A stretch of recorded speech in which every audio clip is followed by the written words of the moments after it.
From now on, Holy Father, not my will, but your will be done. I said, Father, you have chosen me. Give me the strength to obey. I will follow you no matter what it takes.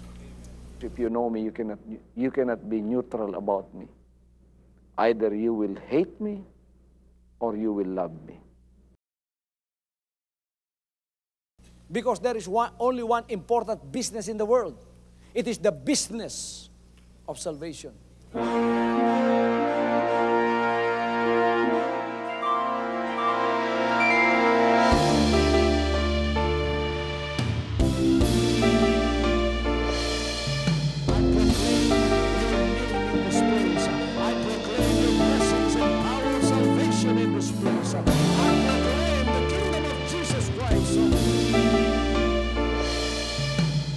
As I am concerned, and as far as the work of God is concerned, we have reached the end. Last September 13, 2003. When you find God, you find His love. Because God is love. Ganon ang pag-ibig ng Panginoon. Walang katapusan na yan ay bumabalik-balik sa atin. If you want to receive, you have to give. Receive it by faith and say, Lord, I will touch up. Because the game plan of God was to save us from seeing through the power of love. He has completed His salvation works in the Spirit. After April 13th, the door is open for everyone to come. The salvation works of the Father is now completed in me. Salvation is here.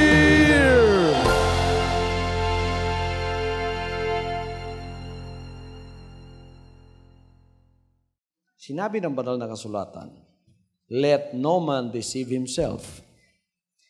If anyone among you seems to be wise in this age, let him become a fool that he may become wise. Ulitin nga natin yun. Let no man deceive himself. If anyone among you seems to be wise in this age, let him become a fool that he may become wise. Huwag ninyong linlangin ang sarili nyo. Sinabi ni Pablo, kung sino man sa inyo ang naniniwalang siya ay matalino sa mga panahong ito, kailangang magpakamangmang siya. Sa Bisaya pa, magpakabuang siya. Magpakamangmang siya upang siya ay maging matalino. Alam ba ninyo, sa harap ng sanlibutan, itong ginagawa natin kamangmangan? Biro nyo, saya-saya natin. Umaawit tayo. Pagkatapos biglang-bigla, hihinto, iiyak na naman. Sabi ng taga-sanlibutan, ayoko riyan. Mabubuang tayo dyan. Pero sa harap ng Diyos, ano kayo? Kayo ang pinaka-matalino. Hallelujah! So kung gusto mong magpakamatalino, kung iniisip mong matalino ka, magpakamangmang ka! Magpakabata ka! Alisin mo ang degree mo! Alisin mo ang pagiging scientist mo, pagdating mo dito sa karya ng Diyos, tulin mo yung corona ng pagiging scientist mo, pagiging doktor mo, pagiging engineer mo, Panginoon, ilalagay ko po ito sa paanan nyo. At pagbalik ko sa upuan ko, hindi na po ako engineer. Batang maliit ako. Gagawin ko ang lahat ng sinasabi nyo. Hallelujah! Pag sinabi ninyong umiyak ako, iiyak ako. Sinabi ninyong habang umiyak ako, tumawa ako, tatawa ako habang umiiyak ako. Sige nga, gawin ninyo. Kaya may nagtanong sa akin, sinabi na isang coordinator, Pastor, bakit ang dami mong tinatanggap na mga diferensya siguro sa ulo itong mga worker na to? Mga sira utak siguro ito. Sabi ko, pinadala ng Panginoon yan, tanggapin nyo. Sapagkat yan ang kalooban niya. At nakikita naman ninyo, kahit na yung mga lukulukong ganyan, ginagamit ng Panginoon, at ngayon ay nilagay sa kanyang kaharian, at gumagawa ng kanyang kalooban, at dahilan sa kanila, ang Panginoon ay nananalo sa gawain ng mga kaluluwa. You want to hear more? The Bible says, for the wisdom of this world is foolishness with God. Ang kaalaman ng sanlibutan ito, kamangmangan sa Diyos. Anong kalaman ng sanlibutan? Yung inyong pinaghihirapan, ginagastuhan ng tuition para kayo ay makapag-aral at hanggang umabot sa university at kayo ay maging Doctor of Divinity, maging MD, maging PhD, maging DDD. Yun ang inaabot ninyo! At sinabi ng Panginoon, yan ay kamangmangan sa Diyos. I'm not against education. I'm for education. But if your education is the reason why you cannot come into the kingdom, you better leave that. Hallelujah. Tabi mo, para makapunta ka sa Panginoon. Sapagkat ang kaalaman ng sanlibutan ito ay kamangmangan sa harap ng Diyos. He said, He catches the wise in their own craftiness. And again, the Lord knows the thought of the wise, that they are futile. Ang mga pag-iisip pala ng mga matalino sa sanlibutan ito'y walang kabuluhan sa harap ng Diyos. Because it does not come to eternity. It does not sum up to the salvation of souls. And for God, if you are not saved, you're nothing. You can all of this world, but if your soul is lost, you are nothing. Wala kang kabuluhan sa harap ng ating Panginoon. Kilala ninyo si Saulo? Si Saulo na naging Pablo? Now, Paul was a lawyer because he graduated at the feet of Gamaliel. Si Gamaliel, yung parang Chief Justice ng Supreme Court ngayon. Yan ang stature ni Gamaliel. Si Paul, nag-graduate sa kanyang paanan.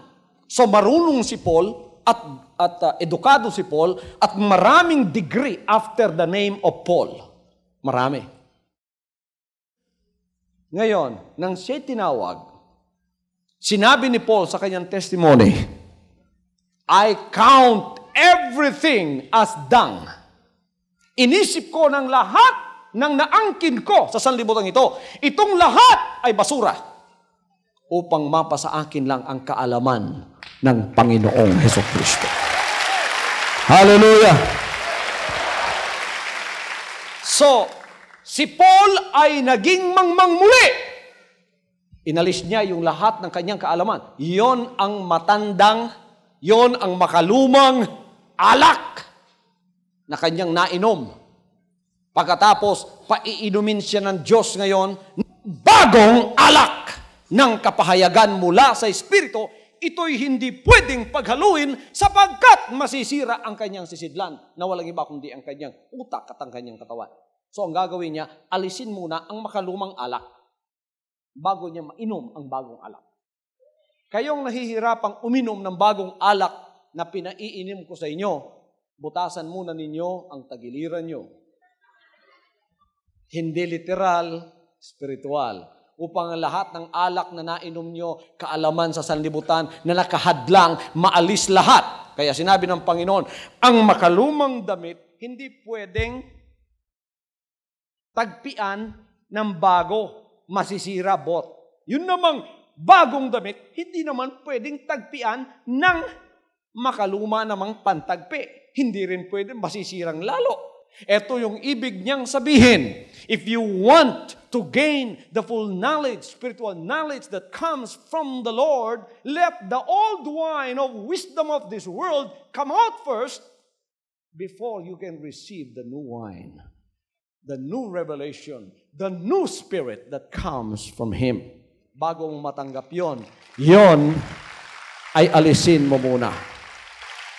So, pagka may mga ganitong nangyayari na pinapadala ng Diyos at walang pili, mga kapatid, hindi natin tinitingnan ang grado.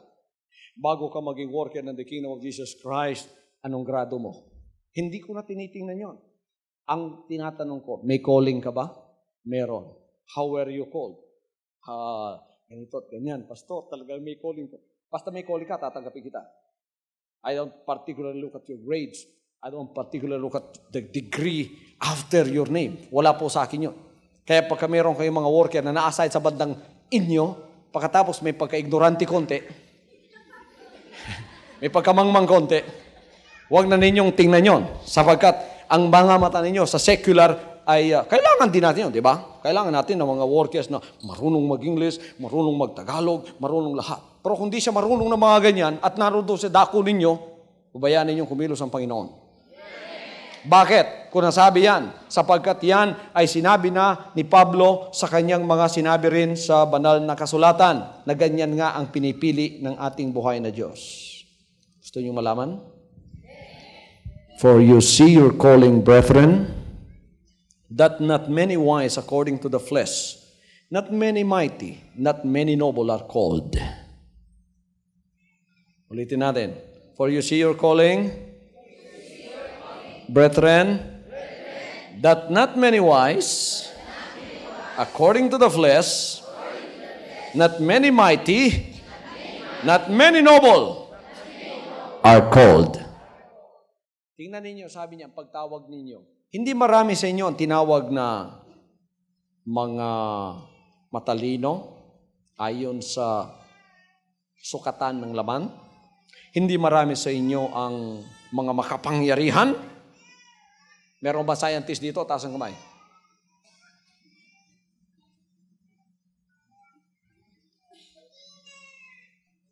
Sa Amerika, pagka tumatanda ang Amerikano, anong nangyayari? Nagiging scientist. Sa China, pagka tumatanda ang matanda, anong nangyayari? Nagiging master. Sa Pilipinas, pagka tumatanda, anong nangyayari? Nagiging ulyanin. Hindi marami ang makapangyarihan. Meron bang dito? Meron bang senador? Meron bang senador na membro? Wala. Walang makapangyarihan dito. Not many noble. Meron bang ang apelido dito ay Ayala?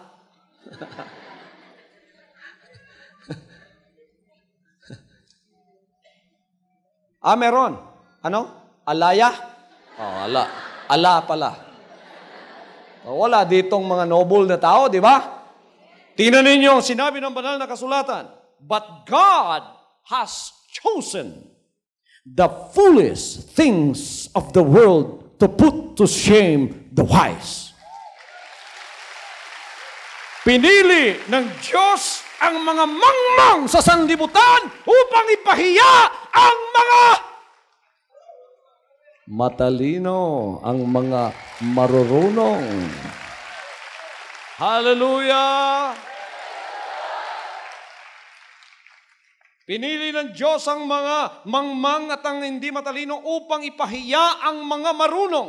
And God has chosen the weak things of the world to put to shame the things which are mighty. Pinili niya yung mga weak things. Ano sa Tagalog yun? Yung mga bagay na may kahinaan. Ha? Kahinaan. Anong kahinaan? Kahinaan sa utak. Kahinaan sa, hindi nga, mangmaga. Upang ipahiya ang mga bagay na malalakas. Hallelujah. And the things which are not, to bring to nothing the things that are. At ang mga wala ay pinili niya upang ibaba ang mga naririyan. Merong reason yan. Merong reason yan. Kaya sa Jesus Christ Ministries, hindi maraming matatalinong pinili. Kung matalino kayo sa sanlibutan, titingnan ninyo ang pagtitipon na ito. Mga luko-luko! Pero tayong mga luko-luko sa espiritu ay matatalino pala sa langit. Hallelujah! Alam niyo bakit ganyan ang pagtawag ng Panginoon? There is a reason behind that. You know what's the reason behind that? The verse succeeding says, so that no flesh should glory in His presence. Ngayon, nananalo tayo sa Cebu. Ang spiritual revolution dyan, lalong lumalakas araw-araw. And we are penetrating so many areas and we are infecting them with the message of the kingdom. You know, we are winning the battle against darkness and the devil. And there is a growing spiritual revolution in Cebu. Pero yung mga worker doon, mangmang. Loko-loko. Hindi marunong mag-English, mag-spelling. Ang welcome, welcome.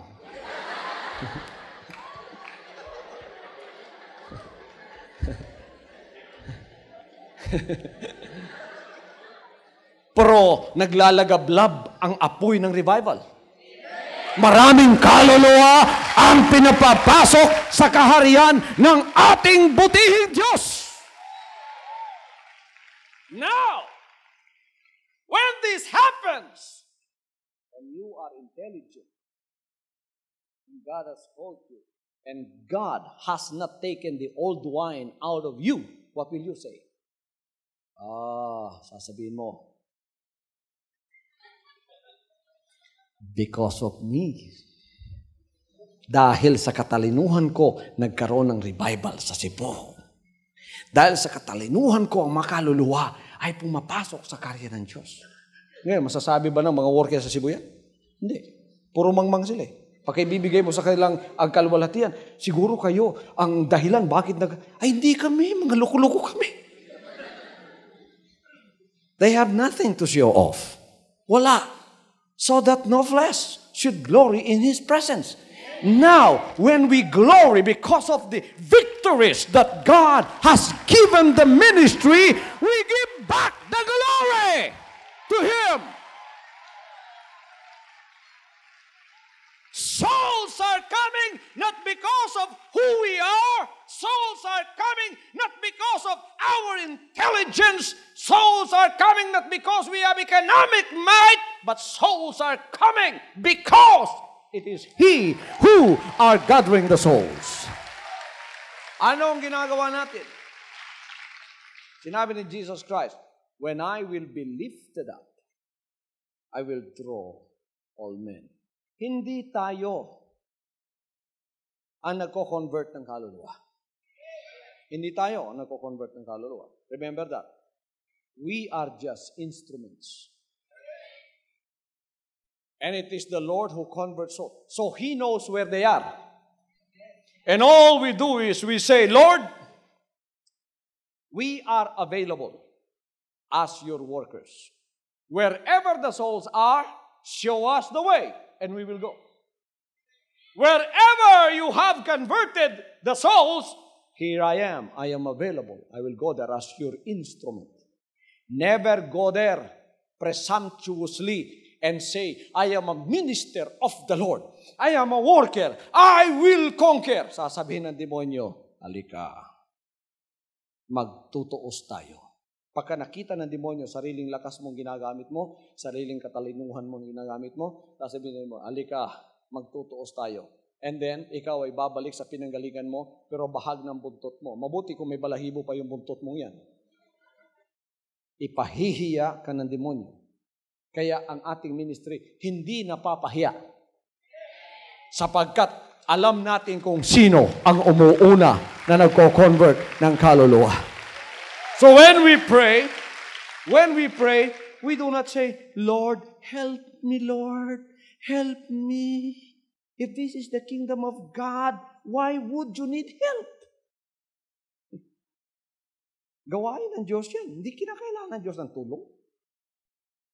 Kaninong gawain to? Nangangailangan mo siya ng tulong? Hindi siya. Ako, makapangyarihan na Panginoon. Isang anghel lang ang gagamitin niya, tapos tayo lahat. Sitting pretty lang tayo. Kaya pagka nanalangin tayo, hindi natin sinasabing, tulungan mo ko, Panginoon, sa gawain ko, tulungan. Pagka sinabi mo, tulungan mo ko, sa iyo na yan, hindi na sa kanya. Kasi wala kang lakas kailangan mong tulong. Pero pagka nanalangin tayo, sabihin mo, gamitin mo ako, Panginoon. Gamitin mo ako, Panginoon. Ako po ay instrumento. Ako po ay available. Saan man ninyo ako ipadala, ako ay pupunta.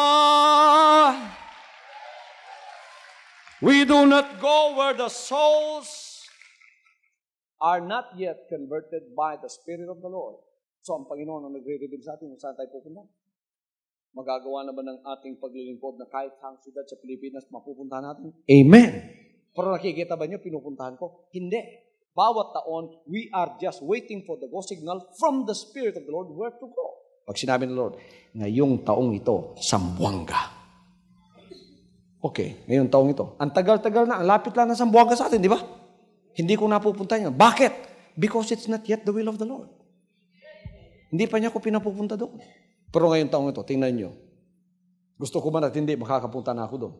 Hindi pa nga ako pumunta roon. Meron ng kongregasyon ng Jesus Christ doon. Naghihintay na sila. Zamboanga, Cotabato City, Dipolog, Puerto Princesa. I'm not meant to Puerto Princesa. Pero alam ba ninyo, may naghihintay na yan ng mga kongregasyon na nagkatipo na dahil sa paglilingkod. Hindi pa man kayo nakapunta doon, pero may mga kapatiran na pala tayo doon. Sino yon? Ang Panginoon. Aalis ako dito na 10 taon, mananatili ba kayo? Sino yon? Hindi kayo nakatayo sa wisdom ng tao, kayo nakatayo sa wisdom ng Diyos. Ito'y paglilingkod na hindi po ako may-ari. Sino? Si Jesus Christ. Pagkapaglilingkod na mula sa Panginoon, hindi babagsak. Sa Kanya eh. Pero nyo, pababagsakin nyo, Kingdom of Jesus Christ yan. Kahit magtago na tayong lahat. Tatayo yan. O, mari na ba kung mawala dito ng 10 taon? Hina.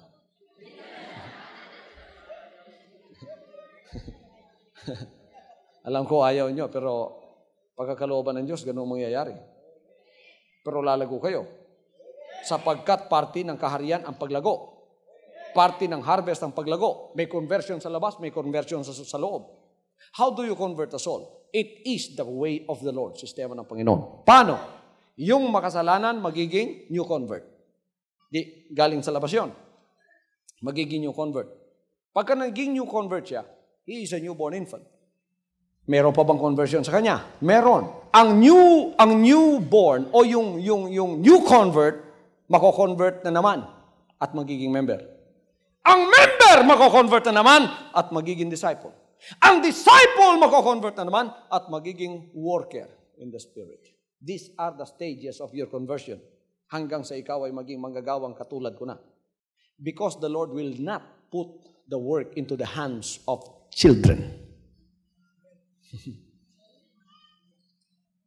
He will not put His work into the hands of children. He will not put the work into the hands of immature people. Sino yung mga immature, pastor? Sino yung children, pastor? Gusto niyo malaman yung children? Ang ministry ng children? Umiyak, magdumi, uminom ng gatas. Yun ang ministry ng isang bata. 100% ng paglilingkod mula sa iyo, papunta lahat sa kanya. Nagalit ka ba dahil bata siya? Pinalo mo ba dahil ganun ang ginagawa niya? Hindi, natuwa ka pa nga eh. Kinukurot mo pa nga yung pisngi niya. Cute ng anak ko. Pero kung ang anak mong yan, 20 years, ganun pa rin ang ginagawa niya. Cute pa ba siya? Sasabihin mo sigurong, anak ni Janice. Anong nangyayari sa anak ko? 20 years na, nakalampin pa, nagdudumi pang sarili niya, umiinom pa ng gatas, wala pang ginagawa. Pag tiningnan mo yung paa niya, parang steel wool na yung mga balahibo ng paa niya. Ang tanda-tanda na, inaalagaan pa.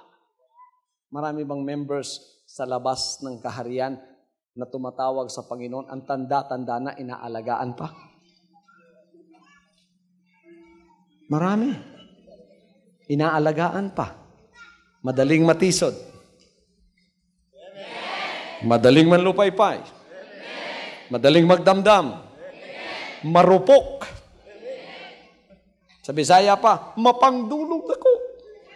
Dili makuhit. Umiyak agad. Nagtatampo agad. Yan ay pag-uugali ng mga bata. Sa spiritual, pagka kayo lumalago, napapansin ba ninyo, nawawala lahat sa inyo yan? Noon, matampuhin kayo.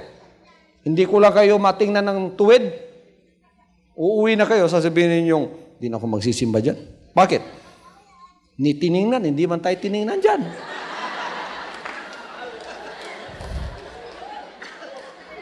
Bata yun. Hindi mo pa siya mapapabayaan sa sarili niya at mamamatay pa siya. Tingnan yung nakalamping bata, pabayaan nga ninyo yan. Huwag na ninyong asikasuhin yan.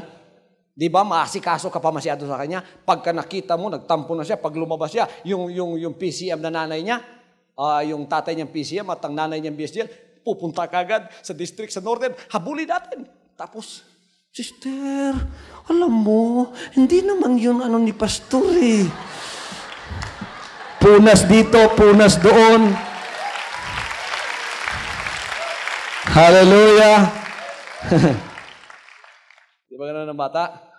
Madaling umiyak, madaling tumawa. Amen. Pero nanatili ba kayong bata? Lumalago kayo, hanggang ang mga ugaling yon iniiwan nyo, hanggang naging matured kayo. Ngayon, ay tumatawa pa rin kayo. Dahil ang lalakas ninyo. Nakakita na ba kayo ng wrestler? Ganun kalakas kayo. Gusto ng Diyos, ganun kayo kalakas sapagkat ang ating paglilingkod is a spiritual wrestling. Kung mahina-hina ang katawan mo, sabi ng demonyo, halika. Kinuha na yung katawan mo, hinampas ka sa sahig. Anong gagawin mo? Tingnan yung wrestler. Babangong muli kahit na paduling-duling siya. Lalaban ba rin yun, di ba? Hindi siya umiyak. Ganito pala. Hindi siya umiyak. Humaharap ka. Kahit anong kapagsubukan, nalalampasan mo. Ang demonyo ang malaking kapagsubukan, kukunin ka, ihahampas ka. Hahampasin ka ng problema. Mismong asawa mo ginamit. BSCL ka! Mismong asawa mo ginamit! Kailangan tuwid pa rin ang lakad mo. Pero tinamaan ka na, broadside pa naman yun.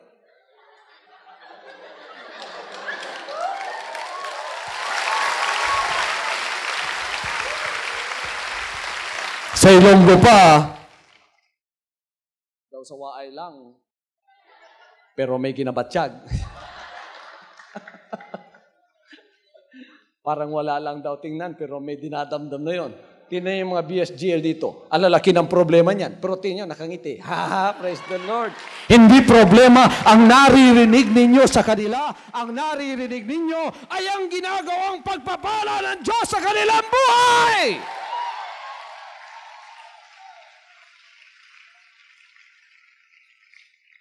Tingnan ninyo, nasa childhood pa kayo. Di ba? Childhood. Nakakalakad ka na. 50% nagagawa mo na. Pero pinapollow up ka pa rin ng 50%. Kasi kung di ka pa-follow up, di ka na babalik. Alam mo na kung anong tithes and offering. Alam mo na kung anong sacrifice. Ginagawa mo na yon. Malimit na ginagawa mo na. Pero nung hindi ka na napansin na 2-3 buwan, ayun, nawala na naman. Sana naman siya. Pinalo up na naman. Sana naman yung batang yun. Bakit di ka na bumalik? Nung binalikan, sabi niya, it's about time that you came. Oras na, bumisita kayo sa akin. Naku! Bumalik na naman. Tapos pabayaan mo, ganun pa rin ang gagawin. Bata yun. Pag kami magkakaproblema ang batang yan, isusukan niya lahat doon sa new convert. Worker, ganun din. Di ba, nung nasa childhood pa tayo, pagka magkaproblema tayo, anong gagawin natin? Yung kino-convert nating new convert, pupuntahan natin at ang lahat ng ating sentimento sa kanya isusuka. Pagka yung problema mo, yung sentimento mo, sinabi mo lahat sa bagong dating na tagalabas, na tinatawag natin new convert, bago pang nabautismo, doon mo isinuka lahat. Ang ibig sabihin yan, mga kapatid, parang sa physical, sumakit ang tiyan mo at naghanap ka ng tao at sinukaan mo. Anong mangyayari sa kanya? Mangangamoy din siyang tulad mo. Kaya magkapareho na ang espiritu nyo. Ano, susuka mo sa... Alam mo, Brad, ako'y galit na galit dyan sa kapatid natin. Kasi, biro mo naman, humihiram lang ako ng 30 piso. Hindi pa ako pinahiram. Ang sama-sama talaga ng ugali ng kapatid natin yan. Ngayon, sinasabihan niya, yung new convert na dapat patubuin mo na. Eh, dinasukaan ngayon. Siya ang unang naduling, 2 na sila ngayon. Pagdating nila sa bahay, sambahan, duling na silang 2.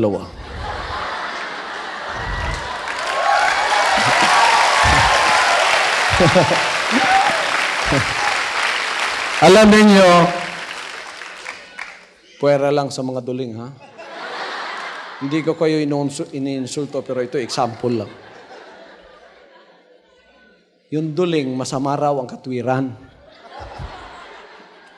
Oo nga naman, ano? Kasi pagka tumawa kang konti, akala niya pinagtatawanan mo yung mata niya, eh.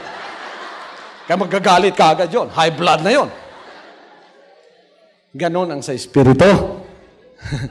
Pero pagka tayo'y lumalago, iniiwan na natin ang mga ugaling ganon. Hanggang sa tayo'y lumago at ang lahat ng trials at problemang nangyayari sa kapalibutan ng buhay mo, kaya mo nang iresolba. So you can solve your own problems now. Hallelujah! Then, hindi lang hanggang doon. Pagka you can solve your own problems, you are a disciple. Hindi mo na pinopaproblema sa iba. Pagka may dumating na trial sa iyo, I solve it. Pagka may dumating na problema sa iyo, I solve it. Panginoon, ako pong bahala sa gawain mo. Ito ang gawain mo. Itong katawan ko. Itong aking paglilingkod. Sa iyo ito. Kung anong problema darating sa akin, isosolve ko ito. Gagamitin mo po ako. Bibigyan mo ko ng kalaban. You are a disciple. Pero hindi lang hanggang doon tayo. Lumalampas pa tayo doon. Nagiging worker pa tayo. Sa spirito, whether full-time or part-time. Paano? You don't only solve your own problems, but you also solve the problems of others.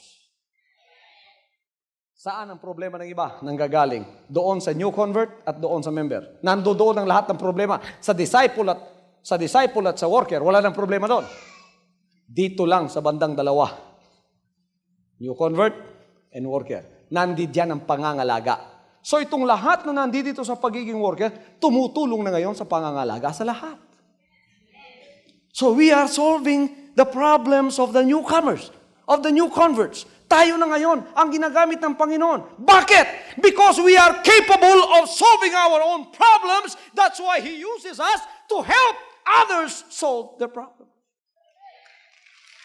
Hindi ibibigay ng Diyos sa iyo ang gawain kung ikaw mismo problematic. Alam mo niyo, 2 edad natin? Physical age and mental age. Physical age, you are 40 years old. But mental age, you are 5 years old.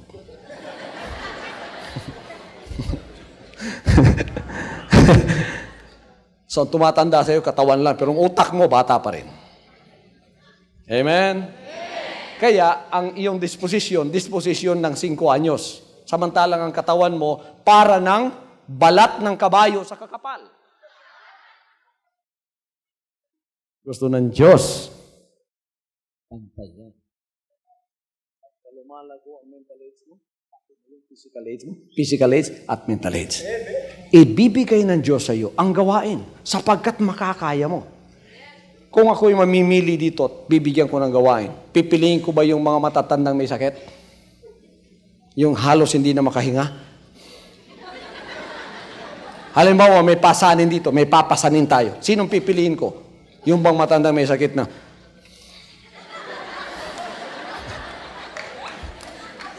Ngayon, sa spiritual, napakarami ng members na ganyan. Matanda na nga siya sa paglilingkod, pero gano'n lang kanyang sitwasyon. May sakit siya sa espiritu. Pagka marupok kayo at maramdamin, naku, ang dami ninyong sakit sa espiritu. Hindi kayo pwedeng gamitin sa kanyang gawain. Ang ginagamit ng Diyos upang magpasan ng krus sa kanyang gawain ay ang mga matitipuno, ang katawan sa Espiritu, malalakas sa Espiritu, na kahit palakarin ng Panginoon, sila ay mananatiling malakas. Sabagat hindi lamang tayo sibilyan sa gawain ng Diyos, tayo ay mga sundalo. Nakuha ba ninyo sinasabi ko? Amen. Sundalo tayo ni Kristo. We are in the front line of battles. This is the days of the harvest. This is the year of the kingdom. When we go into the middle of the people of God and those that have been sown the word of God sa buong Pilipinas, tulad ng sinabi ko kanina, pupunta tayo doon at ang malalakas lamang ang gagamitin ng Panginoon. Tayo ay worker ng kaharian. Tayo ay mga malalakas na worker ng kaharian. Sino ang nakakalamang sila ay worker na ng Panginoon? Hindi na marupok? Hindi na maramdamin? Hindi na natitisod? Ang mga apostoles ba'y manggagawa? May natisod ba sa kanila? Isa lang, si Judas. Merong kahinaan sa pera yun. Ngayon, tingnan niyo itong iba. Pinatay si Pablo, natisod ba? Si San Pedro, pinatay, natisod ba? Kung minsan ang nagiging kapagsubukan ninyo, ang pastor pa. Lalo kayo hindi matitisod. Si pastor nga yan eh. Kahit gawin mo akong instant coffee powder, pastor, okay lang. Praise the Lord. Yan ang manggagawang magagamit sa huling mga araw. Now I am telling you, these are the days of the harvest. Days in which we are privileged to live our summer days. They are harvest days. At tayo mga anak na matatalinong mula sa Panginoon, nagagawa ng kanyang buong kalooban. Kaya ngayon, hindi tayo katulad ng mga taong naghahanap ng mangangaral o manggagawa na maraming degree after their name. That's what I call intellectual idolatry. Maraming mga tao ganyan sa libutan ngayon. Bumisita ka sa amin. Ano ba yung pastor nyo? Graduate ba sa Amerika yun? Ano bang mga degree niya? PhD? TDD? Yun ang hinahanap ng tao ngayon. Pagka hindi, aalis sila. Pero hindi nila alam, yung makalumang alak na yon, hindi yon ang kailangan ng Panginoon. Kamangmangan sa Kanya yon. Itong makabagong alak ang gusto niyang inumin natin na tulad ng ininom ni San Pablo. At siya ay uminom hanggang sa siya ay nalasing sa Espiritu. At naging loko-loko sa Espiritu. Kundi ba siya loko-loko sa Espiritu noon, napakarangal niya sa harap ng mga tao. Ngayon, upang makatakas lang sa mga humahabol sa kanya, basket pang sinasakyan niya. At siya nga ang inuusig-usig ng mga tao. Siyang minumura, siyang nilalait. Noon, hindi mo siya pwedeng ganunin sapagkat siyang pumapatay ng tao noon. Ngayon, siya ang pinapatay. Di ba kamangmangan sa harap ng tao yon? Pero sa harap ng Diyos, yon ang katalinuhan. Yon ang karunungan. Hallelujah! Matutulog ba tayo sa panahon ng harvest? To be asleep in the summer days of harvest is the first shame. Ngayon, nagdadala tayo ng kaluwalhatian sa harap ng ating Panginoon. Paano tayo nagko-convert ng mga kaluluwa? Hindi tayo, ang Panginoon. Ngunit paano niya tayo ginagamit? Tulad ng sinabi ko, maging mature tayo lahat sa Espiritu. Mga new convert, hindi kayo maaaring hindi lumago. Ang new convert, nagpo-produce ng new convert. Ang member, nagpo-produce ng member. Ang disciple, nagpo-produce ng disciple. Ang worker, nagpo-produce ng worker. Hallelujah! Ang lahat ng new convert, papunta lahat yan sa pagiging PCM at BSGL. Handa na ba kayo? Sa harvest, mga bisita, kasama ko na ba kayo? Nasi-challenge ata kayo, sinasabi niyong sarap dito Ito ay paglagong espiritual at ito ang gagamitin ng Panginoon sa huling mga araw. We will bring honor to the Lord. Hallelujah. We will bring honor upon the name of the Lord. We will bring honor unto the name of the Lord Jesus Christ, and we will tell the whole world we are here as instruments for His glory. Pagka tayo nagkaroon ng mga katagumpayan, ang lahat ng kaluwalhatian ay bumabalik sa Kanya. Kaya lalong natutuwa ang Panginoon sa atin sa huling araw na ito. Hallelujah! Handa na ba kayo? Okay, tumayo tayo. Ako'y mananalangin muna sa inyong mga pangangailangan. Lahat ng may mga pangangailangan dito, hindi kayo lalabas dito na hindi magkakaroon ng kasagutan. I want to pray for you individually as much as I want to, but it's getting harder for me every time, every service, every year, sapagkat lubha tayong dumarami. So I cannot pray for you individually anymore. Kung magkakaroon ng pagkakataon, iyon ay gagawin ko. Pero sa mga limited time na tulad ng ganito, ay hindi ko na po nagagawa yon. So, pasensya na yung iba na ibig makalapit sa akin at idalangin ko ng personal, mapatungan ko ng kamay. Kung minsan hindi ko na po nagagawa yon, ngunit gagawin ko po yun pagkat ako'y binigyan ng pagkakataon ng Panginoon. Pero ang akin pong magagawa ay mananalangin ako para sa lahat. Na kahit hindi ko kayo napatungan ng aking kamay, ang Espiritu ng Panginoon ay presente sa lugar na ito at kayo ay aabutin kahit nandiyan kayo. Itaas muna niyo inyong kanang kamay at ako'y dadalangin. Panginoon Diyos, ako'y nagpapasalamat sa mensahe ngayong hapong ito na inyo pong ibinigay at binigyan ninyo ng kaalaman ang mga anak ninyong naririto upang matanto po namin lahat na ang inyong kalooban ay siyang mangyayari sa huling araw na ito. Ang inyo pong kalooban sa mga kaluluwa sa buong Pilipinas na ngayon ay hindi na po namin hihintayin na susulat. Kami na po ang pupunta sa kanila. Ama, pagpalain po ninyo ang bawat isa sa mga nangyayari dito. Ang lahat ng pumunta rito, hindi kayo lalabas dito na hindi nagkaroon ng katuparan ang inyong mga mithiin sa buhay. Yung inyong mga dalangin, magkakaroon ng kasagutan. Magkakaroon ng milagro ng kasagutan. Asahan ninyo, darating yan sa buhay ninyo. Sa loob ng linggong ito, may mga mangyayari sa inyong katakataka. Pangungunahan ng Panginoon ang mga daan ninyo. At igagawad niya ang mga pagpapalang inyong hinihiling mula sa Kanya. Magaling na kayong pumunta rito sa inyong mga karamdaman. May mga kasagutan na yung problema nyo. Kung meron kayong family problems, iwan ninyo sa sandaling ito. Huwag ninyong dalhin, iwan ninyo dito. At yan ay nasa Panginoon na.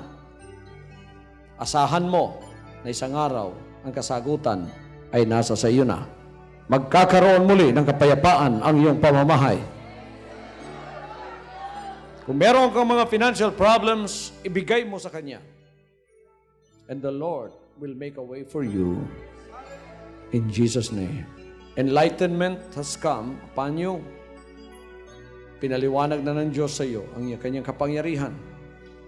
Tayong lahat ay gagamitin. Ama, muli ko pong inaalay ang mga anak ninyo rito, mga PCMBSGL, mga workers, lahat ng covenant members, covenant partners na narito. Pagpalain po ninyo.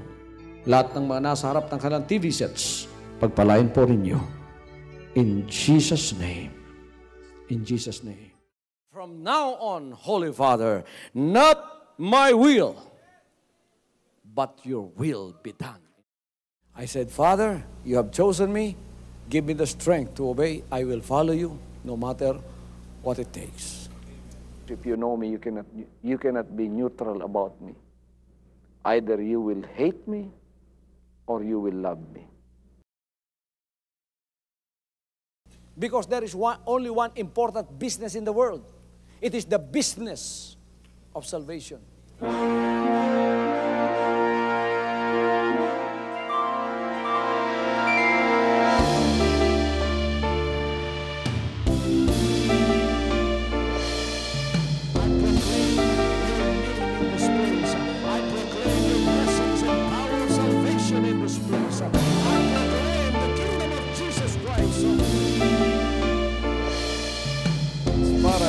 concerned, and as far as the work of God is concerned, we have reached the end.